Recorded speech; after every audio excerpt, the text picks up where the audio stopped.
The National Weather Service in Chicago has issued a tornado warning for northwestern DeKalb County and north central Illinois, southwestern Boone County and north central Illinois, southeastern Ogle County and north central Illinois, southeastern Winnebago County and north central Illinois until 7:45 p.m.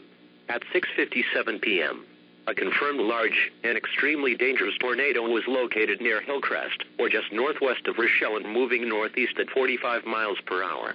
This is a particularly dangerous situation. Hazard, damaging tornado.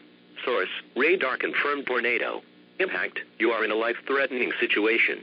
Flying debris may be deadly to those caught without shelter. Mobile homes will be destroyed. Considerable damage to homes, businesses, and vehicles is likely, and complete destruction is possible. The tornado will be near Kirkland around 7:15 p.m., Kingston around 7:20 p.m., Genoa around 7:25 p.m. This tornado will cross Interstate 39 between mile markers 101 and 115. A large and extremely dangerous tornado is on the ground. Take immediate tornado precautions. This is an emergency situation.